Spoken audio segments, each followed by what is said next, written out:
Hello and good evening, our beloved viewers. It's 9 p.m. You're watching our live RTD channel. Welcome to this English news edition. Here are the major stories.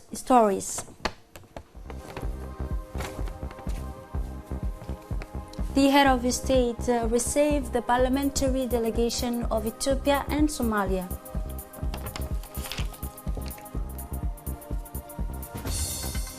The opening of the first ordinary sessions of the parliaments of the year 2020.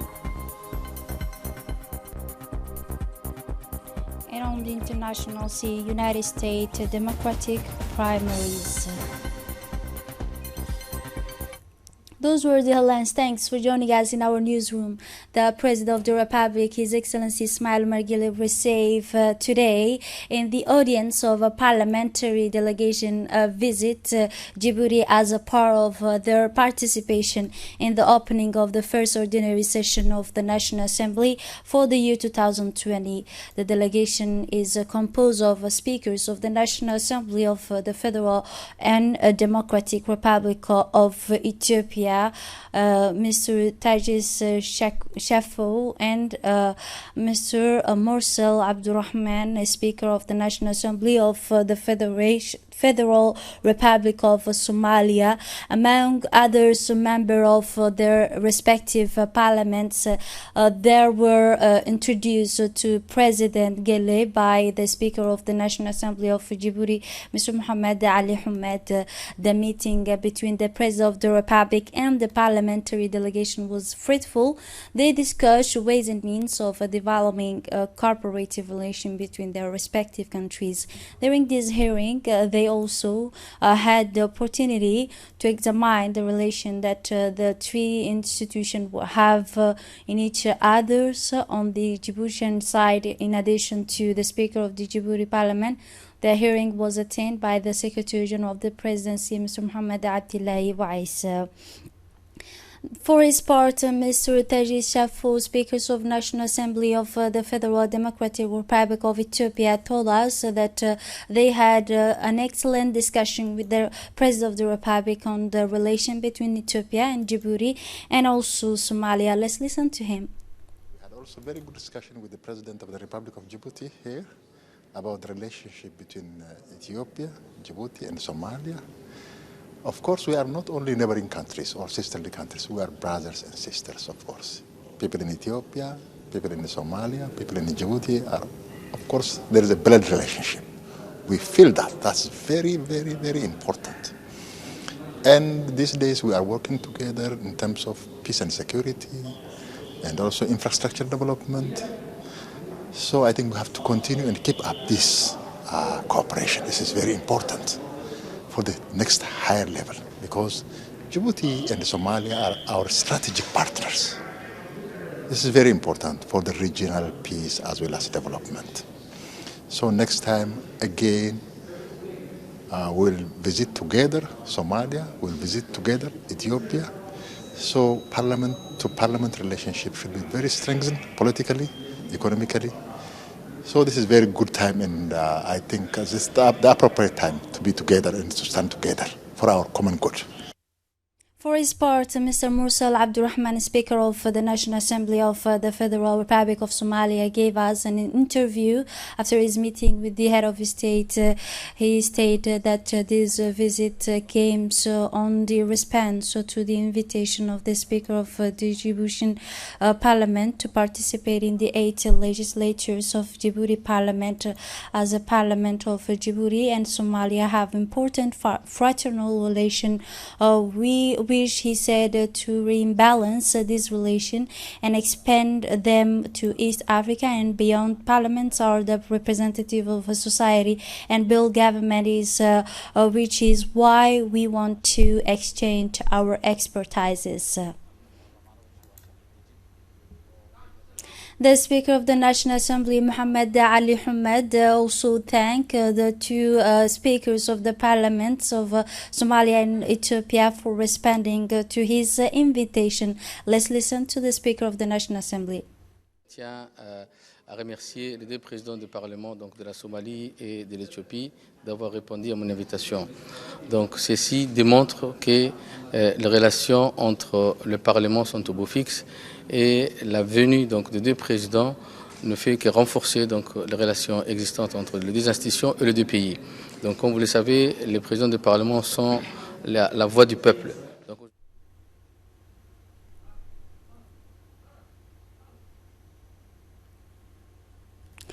under the chairmanship of the President of the National Assembly, the Parliament held today, Sunday, in the presence of Prime Minister Abdul Qadir Kamil Mohammed, the President of the Somali and Ethiopian Assembly, members of the government and members of Parliament, the first regular session of the 20 years devoted to discussing the government's general policy. The regular session of this year considered with 20 important years of political life, a period that will help push the march of government's political development, which depends on a commitment and performance towards the nation in order to achieve development and prosperity on more than one level. The government placed on this list of priorities and solidarity program the assistance of rural communities because the principle and tradition of the government impose assistance and solidarity with the largest possible numbers of the people in different societies. For his part, the President of the National Assembly delivered a speech in which he started by welcoming the participants on this occasion.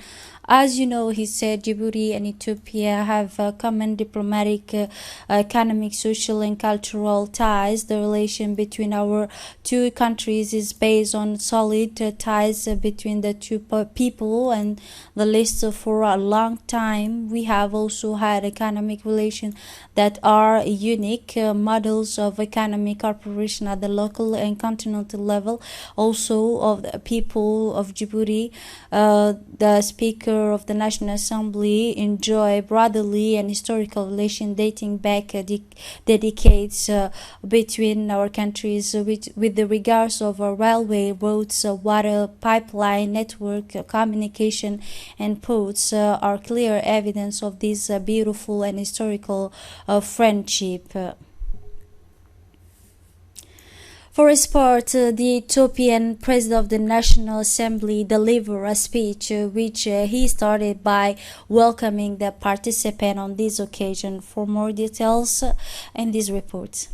We know Ethiopia and Djibouti enjoy a long-standing diplomatic, political, economic, social and cultural relationship.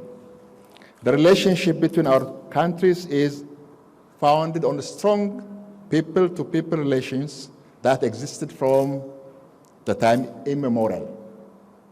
We have a unique economic cooperation that could be a model in the Horn of Africa and indeed for the whole Africa, for the rest of Africa. People of Ethiopia, people of Djibouti, people of Somalia, they are all brothers and sisters. We don't feel like a friendship, but as a brothers and sisters indeed. The commitment of our countries and governments of the agenda of regional cooperation is clearly shown by the growing infrastructure linkage such as the railway, road, water pipelines, telecommunication network, and power interconnections. The trade in goods and services between our two countries is also a true testimony to the growing links.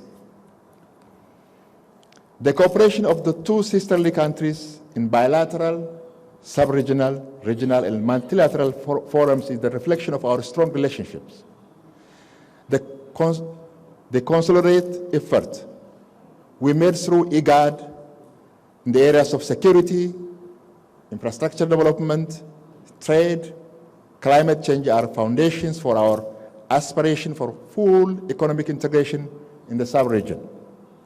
Our strategic partnership is further coordinated through high-level joint commission mechanisms that play a pivotal role for the further strengthening the relations and evaluate the progress of previous joint agreed minutes. Excellencies, the role played by our two sisterly countries in stabilizing Somalia within the framework of AMISOM is vital for the peace and security of our sub-region. The cooperation between our security institutions has augmented our fight against radicalization, violent extremism, illegal arms trafficking, and human trafficking. For his part, the Speaker of Somali People's Assembly spoke in his speech about the close ties between the Somali Parliament and the Parliament of Djibouti. For his part, Mr. Mursal Abdurrahman, Speaker of the National Assembly, Federal Republic of Somalia, gave us in his intervention details of after his meeting.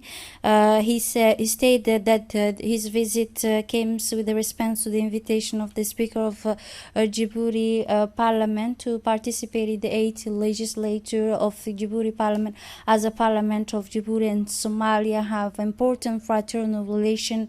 We wish to rebalance this relation, he said, and expand them to East Africa and beyond. The Parliament are the representative of the society and government, which is why we want to exchange, he said, our expertises. In a speech on the state of his public policy, the Prime Minister Abdul Qadir Kamil Mohammed gave the vital projects that have been achieved during the past years. We continue to listen to the Prime Minister. Comme toujours, c'est un moment chargé d'émotions qu'est l'ouverture solennelle de cette session ordinaire. As always, the solemn opening of this ordinary season is the emotional moment. And as always, it is a high occasion, a symbol of communion and privileged fellowship between with this august assembly and through you with the Asian population. Without exception, this year, this ordinary session will coincide with an important period of political life that will give new life to the development of this country. Government policy will be the trigger for this new impetus, which is based on attachment to the same nation. In recent years, our country has undergone a change in scale, an unprecedented change in its development. It is with this everyday willingness that Djiboutians are following the growth model designed by the President of the Republic, through his ever-renewed determination to build a better tomorrow for all. Mr. Ismail Omar Gelle, the President of the Republic, who has shaped our nation. Thus, the government's priority action has been first and foremost to create the conditions for strong and sustainable economic growth. The transport sector has been the main axis of this development, which we have called the vision of the President of the Republic, a vision that is now being embodied in reality. Today, we see that this visionary idea is not frozen in time, but this is constantly evolving and adapting to the demands of the modern world. Ladies and gentlemen, after ports, free commercial and industrial zones, roads, railways, and soon the airport, industrial development will take over. Sodium bromide chemical plant, which has just been inaugurated, will be followed by the project for the liquefaction of gas from Ethiopia, but to enable significant industrial development. It is also necessary to strengthen the energy sector as a result. Energy development is now a new priority area for economic progress. It is a question of creating large quantities of renewable energy production to accompany that of thermal energy, which is gradually being modernized, as will be the case with the new power station of the last few days. The dual objective of national independence in electricity production and cost reduction is targeted in this sector. This is very important in order to guarantee a stable supply of energy to businesses and households at controlled costs, strengthening the competitiveness of the economy. It is a key objective to support development in the industrial, commercial, tourism, and new technology fields. All these sectors are strong creators of new jobs. In the second part of his speech, the Prime Minister mentioned the importance of the information technology, which is witnessing a continuous development in the country, and that we will provide job opportunities for Djiboutian youth. Let's listen once again to the Prime Minister. Cet avantage va être encore plus valorisé avec le développement des ressources énergétiques. Il permettra de renforcer le développement des data centers. This advantage will be further enhanced with the development of energy resources. It will strengthen the development of data centers, those data processing centers that are increasingly used around the world with the exploitation of a large amount of green energy. Indeed, I will offer you the best conditions for the location of these data storage centers for the IIT giant, since it is located as close as possible to the developed regions of both Europe and Asia. We are very large consumption centers, but it's also the best access for the future. The African continent is a developing region. The government policy is therefore to ensure that all of Djibouti's assets are developed at the highest level. From this perspective, Djibouti's tourism potential is a resource that has not yet been sufficiently developed. This has been examined in detail in order to implement ways and means of making Djibouti an attractive tourist destination in a framework of absolute security, with a specialized port, with free zones ready to receive foreign investors, not only in the commercial field, but also in that of industrial processing, with a renovated, expanded, and secure road transport system, with synergy with greater green energy, with a state-of-the-art telecommunication system with the exploitation of tourist resources. Another important advantage of our economy is the development of banking sector. The government is also going to continue. Another important advantage of our economy is the development of the banking sector. The government is also going to continue to increase its values in francs in Djibouti, which is stable, fairly convertible, and transferable, is an attraction appreciated by all investors. A modern and secure banking system is an additional guarantee. The number of banks has risen sharply in recent years. In addition to its commitment to preserving the quality of the banking system, the central bank is also working to motivate local banks to participate more actively in financing the economy.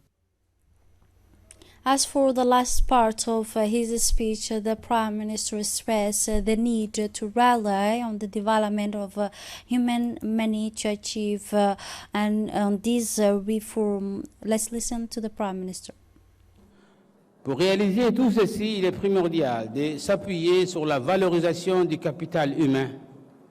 Les départements de l'éducation nationale et de la formation professionnelle. To carry out a trial, it is essential to rely on the development of human capital. The departments of national education and vocational training, health, women and the family, culture, youth and sports are the main pillars. The harmonies and sustained development of an emerging country is intimately linked to this capacity to have national human resources capable of integrating perfectly into a society undergoing rapid change. Today, thanks to the sustained efforts of governments, new concepts have been introduced. Among these are, on the one hand, the integrated rural school, which places the school in the center of the village, even in the most remote places, and on the other, the balanced and inclusive education that makes it possible to have a school that is firmly rooted in exclusive education. It is therefore no coincidence that our country was chosen to host, last January, the Third World Forum for Balanced and Inclusive Education, which resulted in the signing of a universal declaration by some 50 countries represented at a high level. It should also be recalled that in order to follow this path, the government has taken a series of bold measures, including various initiatives to encourage girls' education. The expansion of access of education is the foundation of equity from the construction of many new schools. But it has also intervened to promote rural education so that every school-age child can have this opportunity to go to the school close to where he or she lives. Finally, it has worked for the creation of special schools for children with special needs and for the integration of refugee children into the education system.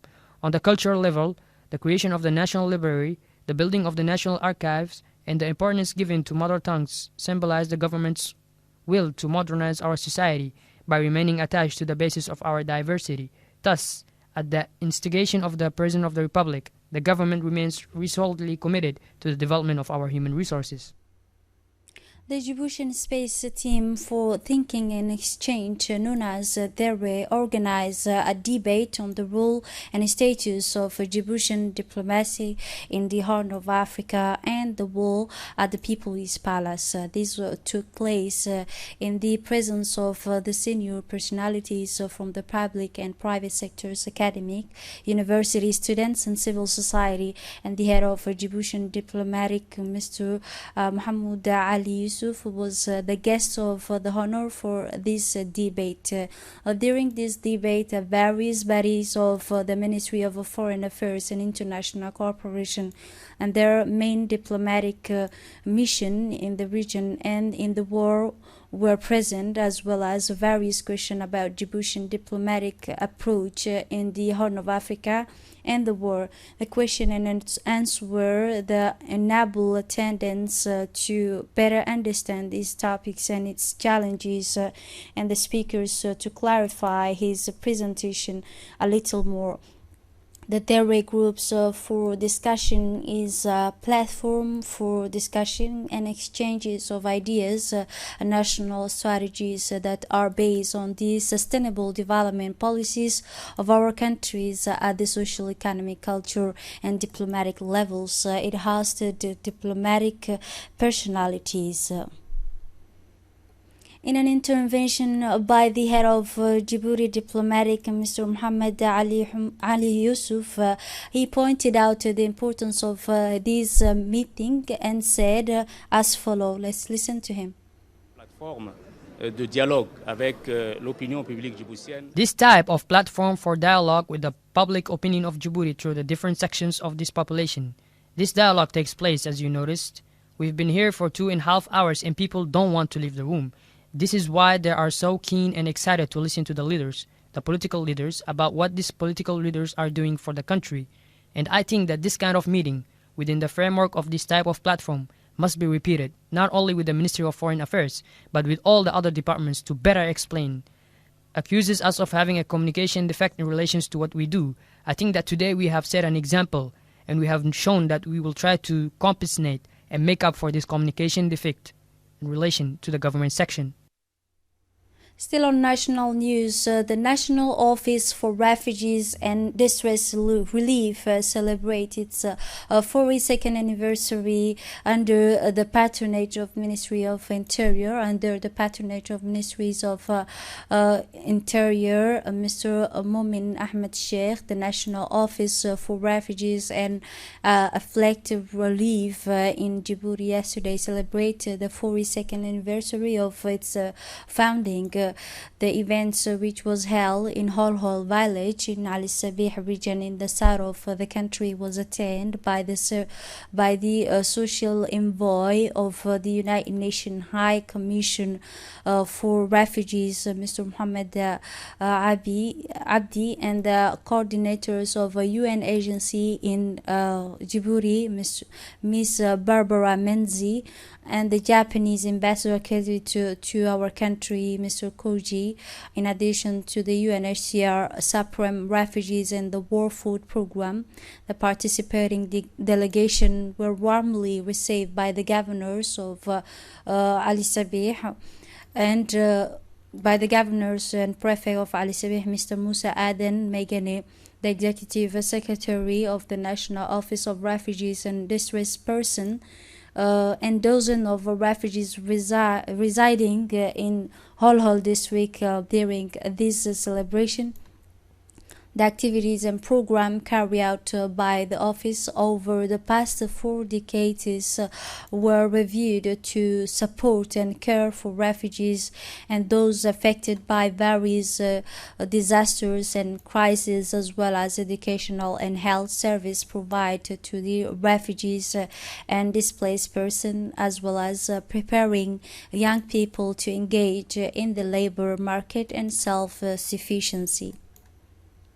In turn, the special envoy of the United Nations High Commissioner for Refugees, Mr. Mohammed Abdellafi, expressed sincere thanks and appreciation to the governments and people of Djibouti for the warm receptions and wonderful hospitality enjoyed by the refugees, considering our country as having for peace and stability, where the refugees find their happiness and after leaving them behind the throes of war and run.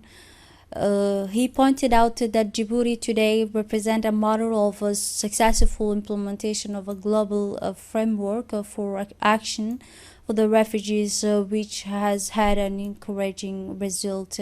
He added, I would like to salute the tremendous work done by the National Office for Refugees and Displaced Persons, which is doing a very important job in coordinations and implementation of the open arms policy toward refugees in the region. As for the Minister of Interior, Mr. Mumin Ahmed Sheikh, who sponsored this occasion, he highlighted the value of the successful partnership between Djibouti and the United Nations agencies to serve refugees issues and address their problems. He added, here in Hol, our country received the first waves of refugees nearly 40 years ago. Here in this beautiful village, a wonderful story of humanity and hospitality is built, where the culture and welcoming and compassion that characterize the people of the homelands, which is Hol, was strongly embodies when human emotion forces men and women to provide food and accommodation for their brothers and sisters who were applied by fear and suspicion. The government immediately transformed this human and popular monitoring into an institution dedicated to receiving and carry out for the refugees, and that was in February on the year 1978. The Minister of Interior explained that the success recorded by the National Office for Refugees and Distressed Persons were achieved thanks to the strong partnership with the United Nations Agency and other international organizations. The Djiboutian Army Forces have subscribed to new recruits who have submitted the required profile, specializing in our technical and the specialization including mechanic, energy, engineers to the networks. After 10 days of examination and selection, the selected candidates were called to take the driving test.